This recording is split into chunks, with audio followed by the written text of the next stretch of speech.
Fala, senhores, tudo certo com vocês? Galera, no vídeo de hoje eu vou falar sobre técnicas que a maior parte delas vem dos carros de corrida, dos carros de pista, que são para economizar combustível, tá? Então são técnicas de calibração de motores, de acerto, que você pode usar para economizar combustível. Eu não sabia dessas técnicas enquanto eu trabalhava com calibração de motores na indústria, porque na indústria a gente está muito ligado à emissão de poluentes. Mas quando eu comecei a entrar nesse mundo mais de performance e preparação, eu estudei e aprendi essas técnicas aqui e hoje eu vou contar para vocês, beleza? Eu acredito que esse é um dos maiores diferenciais de você fazer um acerto fino, um acerto com quem entende, é você ter um carro forte e ao mesmo tempo econômico. Então vamos para o vídeo de hoje.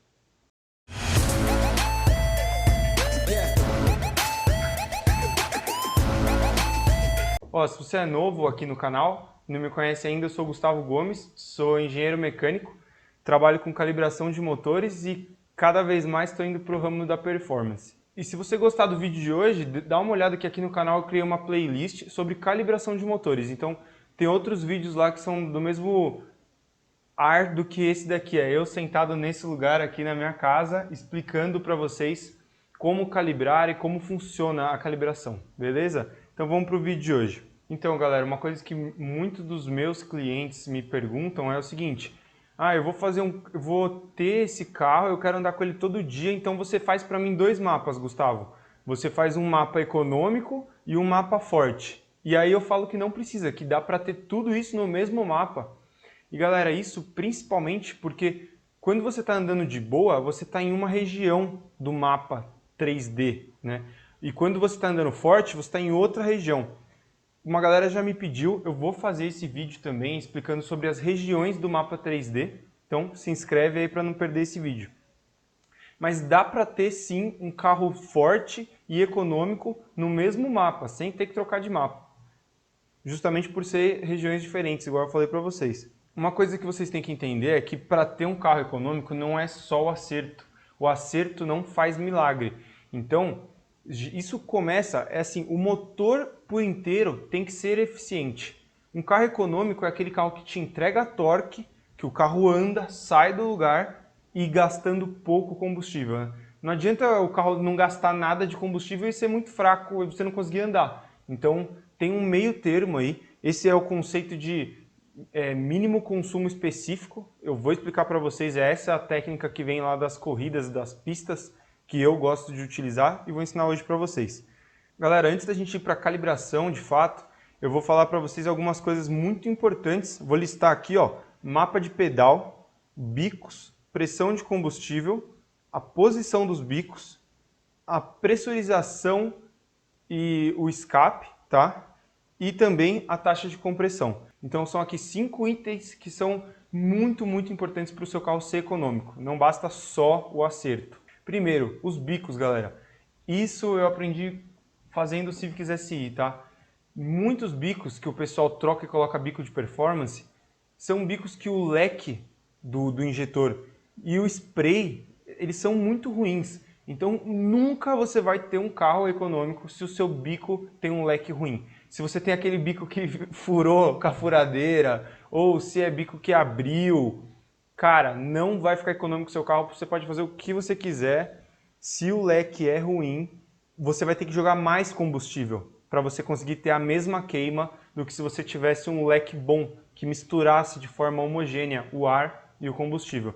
Então, galera, vai montar um carro, faz uma escolha de bicos consciente. Escolhe esses bicos que tem 8 furos, 10 furos. Vou mostrar para vocês algumas fotos, mas se você pegar, por exemplo, um bico de CRV, tem 10 furos hoje em dia. Então, é um bico que atomiza mesmo o combustível, sai uma nuvenzinha. E isso é muito melhor do que um bico de um furo só. Tá? No Civic SI o pessoal usa muito os Bosch 65, que não é um bico horrível, não tem leque horrível, mas o leque dele é pior do que os bicos originais do Civic SI, por exemplo. Então, se você tem um Civic SI na gasolina, né, um Stage 4, botar os bicos, esse Bosch 65 aí para fazer um Stage 5, que é no etanol, faz um acerto nele antes na gasolina, para você ver o quão o leque interfere no consumo do carro. Se você fizer o acerto do carro na gasolina igual você tinha antes, só trocando os bicos, você vai ver que o carro já começa a beber mais pelo próprio spray do injetor não ser muito bom. Aí, outra coisa que eu tinha falado aqui, o outro tópico, é a pressão de combustível. Galera, quanto maior a pressão do combustível, melhor fica a pulverização. Então, se você vai usar... Eu gosto de trabalhar com 4 bar de pressão diferencial, que é uma pressão que já dá um leque bem legal, né? Bem melhor do que 3 bar diferencial, inclusive. Dê preferência aí por pressão de combustível um pouco mais altas. Óbvio que você tem que ter uma linha de combustível com segurança para conseguir trabalhar com uma pressão mais alta, mas vai melhorar também o consumo de combustível do seu carro. Outra coisa, galera, é a posição dos bicos. Esses dias eu vi um vídeo de um preparador renomado aí, que ele prepara muito Fusca, muito motor a ar. E o que ele estava fazendo? Ele tem um coletor de admissão com a posição dos bicos em cima, bem longe assim, né? Para gasolina. E para gasolina funciona bem. E ele falou que para o etanol esse coletor não funciona. Para o etanol tem que ser o bico na cara da válvula.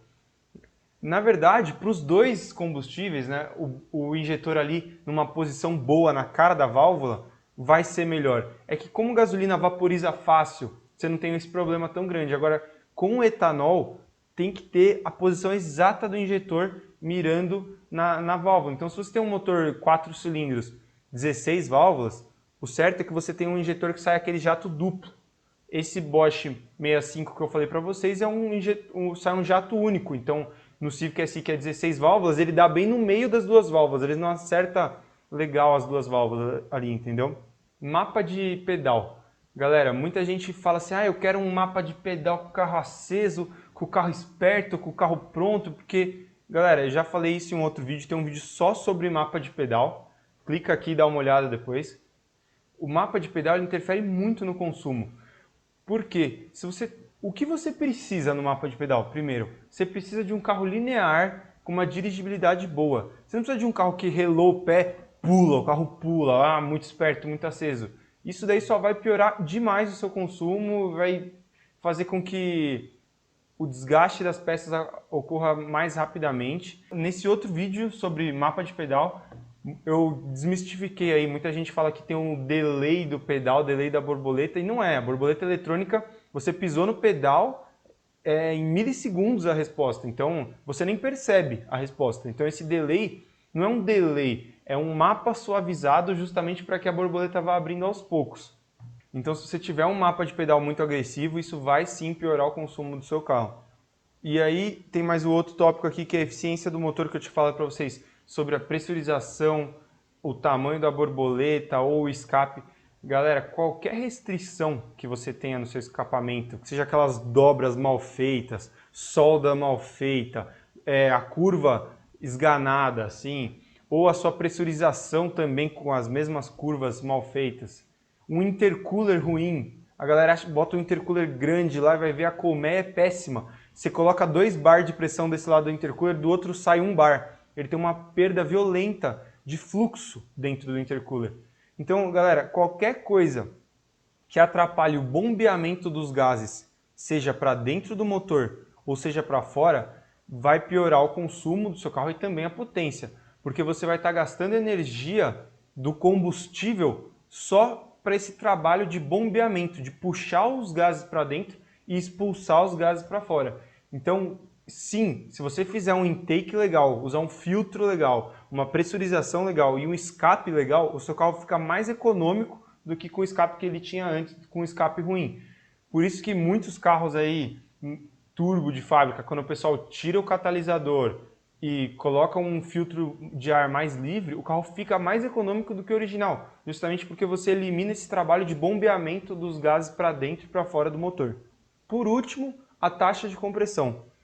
Galera, todo combustível tem uma taxa de compressão certa, tem um vídeo também, clica aqui, se você não viu, assiste, que fala sobre misturas de combustível e o combustível ideal para cada taxa. Se você tem uma taxa de compressão 9, 8, esse carro não vai ficar legal no etanol, mas não vai mesmo, porque você não consegue ter uma queima legal no etanol com uma taxa tão baixa. Para um motor ficar eficiente com o etanol, a gente volta naquela questão da eficiência energética, você conseguir extrair todo a energia contida no combustível, você precisa para o etanol de uma taxa de compressão mais alta. Entendeu? Então, se você vai montar um carro turbo no etanol, monte com taxa de compressão 10,5, 11, 11,5, tá? Que aí, além do carro ficar mais esperto, ele também vai ficar mais econômico no dia a dia. Fechou, senhores? Agora que vocês entenderam essa entrada aí, as peças que são fundamentais para o carro ficar econômico, vamos falar de estratégias de gerenciamento do motor. Essa técnica que eu falei para vocês do mínimo consumo específico, ela vem dos carros de corrida, né? Igual eu falei. Então você imagina, tem uma prova de corrida, os carros estão dando voltas e voltas, e aí tem um acidente, entra um safety car na pista. Os carros vão continuar dando a volta atrás do safety car. E aí, galera, nessa hora o carro tem que ser muito econômico, tem que economizar o máximo de combustível possível, porque cada litro que você gastar nessa hora, você está desperdiçando. Depois você vai ter que parar para abastecer o seu carro antes do que o seu oponente, se o seu oponente conseguir economizar mais combustível. Então, tem provas que são decididas por isso, né? Um carro teve que fazer menos abastecimento do que o outro. Então, da pista, galera, já vou contar para vocês que usa-se sim um lambda pobre, tá? Tem gente que vai falar, ah, Gustavo, o lambda pobre esquenta, queima o motor, derrete tudo. Não derrete, galera. O lambda pobre, quando você tem menos combustível do que você deveria, a sua queima é mais fraca e você tem ar em excesso. Esse ar em excesso rouba calor. Da mesma forma, quando você tem uma mistura bastante rica, você tem combustível em excesso e o combustível rouba calor, quando você tem uma queima pobre, o ar em excesso rouba calor também. Então, uma queima pobre ela é mais fria do que uma queima com lambda 1, por exemplo. Então, não tem risco de derreter coisa, não tem risco de queimar. A única razão que você não pode trabalhar com lambda pobre é se você tem o catalisador original, tá? Porque o catalisador do carro ele tem uma reação química isotérmica e ele sim vai derreter se você ficar trabalhando com lambda pobre. A partir do momento que você não tem mais catalisador, você pode aplicar essas técnicas que eu vou comentar agora. Galera, essa técnica é o seguinte, quando você começa a empobrecer a mistura, óbvio que você está jogando menos combustível, certo? Então você vai jogando menos e menos e menos, chega uma hora que o motor começa a ficar muito fraco, porque está pouquíssimo combustível. Então daí para frente você sabe que não compensa. É o que eu falei, o carro tem que ser econômico, mas ele tem que andar. Ele não pode ser fraco a ponto de ficar ruim de dirigir o carro, entendeu?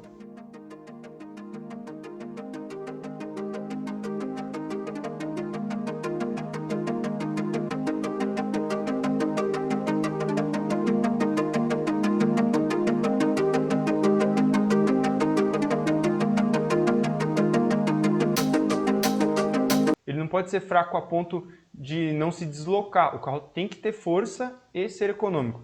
Então eu vou desenhar aqui um gráfico para vocês da relação torque com o lambda, beleza? Ó, galera, desenhei esse gráfico. E esse gráfico vocês têm que imaginar o seguinte, que eu tô com um motor num dinamômetro de bancada, tudo controlado, temperatura, a borboleta parada, o avanço travado, sei lá, o motor em 3.000 RPM, 25 de ponto e eu estou variando só o lambda e estou observando o torque do motor, certo? Então aqui, galera, eu vou achar o ponto de máximo torque, que é aquele lambda que o motor fica mais forte possível. Esse lambda varia de motor para motor, de combustível para combustível. Eu simbolizei aqui, ó, em torno de 0,88, que seria o lambda de máximo torque, tá? Então, beleza, 0,88 é quando o motor fica mais forte. Às vezes eu não posso andar com isso, porque o motor derrete. Tenho que enriquecer um pouco mais, para ele não derreter. Agora, se o motor for bom, pode andar sim com 0,88. Se tiver válvula de escape boa, coletor de escape inox, anda com 0,88 que fica bom e forte. Beleza? Se vocês viram o vídeo do Civic SI no dinamômetro, aquele pretão que veio 243 cavalos, lá eu usei um lambda de máximo torque sem dó, porque o motor é bom, o motor aguenta, o carro está rodando faz tempo já e está cacetando todo mundo. E naquele mesmo carro eu usei essa estratégia aqui do mínimo consumo específico. Olha aqui o gráfico. Tá vendo que depois de 0,90 o motor vai perdendo torque? E com lambda 1 o o motor é mais fraco do que com 0,90, certo? E quando você vai empobrecendo, o motor continua perdendo força. Chega uma hora que ele fica fraco demais e não é aceitável que o motor seja tão fraco. Então, galera, eu já fiz alguns testes com o Civic Si, na gasolina, na mistura, no etanol, um pouco menos, tá? Mas assim, eu consegui empobrecer legal até 1,08 de lambda. O Civic Si não falha, ele fica perfeito e você sente que ficou um pouquinho mais fraco do que ele com lambda 1. Mas aí o que você pode fazer? Como a queima fica mais lenta por ter menos combustível agora, você precisa adiantar o ponto. Então, se antes o ponto ideal era 25, agora você vai ter que ir para uns 28, 29 de ponto. E na hora que você aumenta o ponto, volta um pouco do torque que você perdeu aqui. Então, no Civic Si com o lambda 1.06, você não percebe nada que o carro está mais fraco e o carro está bastante mais econômico do que se ele andasse com lambda 1. Tá? Então, essa técnica aqui que eu uso, vocês podem fazer teste também. No vídeo do Clio, que eu acertei, a gente usou 1,18 de lambda. Bem pobre, 1,18. E o carro só ia falhar. O legal, galera, dessa curva aqui também é vocês testarem mais e mais pobre até ver quando o carro começa a falhar. O Clio com 1,18 não falha, ainda tem força e é perfeito. Muito pobre, mas funcionava perfeito. E ele só começava a falhar com 1,25, né? Então, percebe que se tiver qualquer variação ali, do 1,18 for para 1,20, alguma coisa assim, o carro não falha ainda. O legal é você descobrir quando falha e colocar uma margem de segurança para que se seu motor der uma oscilada no lambda, ele não falhe. E galera, como que eu gosto de fazer isso? Eu gosto de acertar o carro com o lambda 1 primeiro, fazer o carro andar, ficar liso, perfeito, tirar a potência. Depois que tiver tudo pronto no acerto, isso aqui é o que eu faço por último, que é, naquelas regiões que eu já tenho a curva do mapa de combustível perfeita, eu venho e empobreço um pouco, faço o teste, empobreço mais, faço o teste. Na hora que eu sinto que começou a perder força, eu volto para o meu step anterior e aí coloco mais ponto e mais ponto. E tem outra coisa, galera, a mistura pobre, ela aguenta melhor a detonação do que a mistura com lambda 1, justamente por ser um pouco mais fria. Então, se o seu carro bate pino com lambda 1 e você teve que enriquecer para não bater pino, se você empobrecer, também é uma estratégia para sair da batida de pino, da detonação, que também é um outro vídeo que está aqui no canal, vou deixar aqui em cima para vocês. Fechou, senhores? Espero que vocês tenham entendido e dá sim para ter um carro econômico e forte. Você tem que ser econômico quando estiver numa avenida, andando de boa, quando estiver na estrada, andando de boa, aquela região ali entre 1.500 e 2.500 RPM, dá para deixar o carro com esse lambda pobre. E na hora que você pisar, pé no fundo, você coloca assim um lambda rico para ter segurança, para contornar aquela questão da temperatura, da detonação. Entenderam, senhores? Então isso aqui, ó, é charme, tá? Fazer um carro econômico. Lambda pobre é charme. Muita gente tem carro turbo, AP, Opala, e aí fica lá com a sonda e fala, olha só como tá top, meu carro tá com a sonda travada em 1. Por quê que tá travado em 1? O carro não tem catalisador, o carro é preparado, o carro podia estar com uma sonda pobre e economizando combustível. Tem mais uma coisa que dá para falar, que é sobre a lenta, né? A lenta do carro, o objetivo da lenta é que o carro fique estável e que fique o RPM mais baixo possível, que fique estável, sem oscilar e sem tremer o carro. O Civic Si, se você quiser acertar a lenta dele em 600 RPM, ele fica em 600. Só que está tremendo o motor, ele não está mais estável, entendeu? Você vira a direção, pisca o farol alto, você vê que ele já quase morre. Eu gosto de trabalhar com a lenta em 850 RPM, porque ela fica lisa, perfeita. E o consumo na lenta, galera, não adianta você colocar sonda 1,20 na lenta, porque o consumo na lenta já é muito baixo.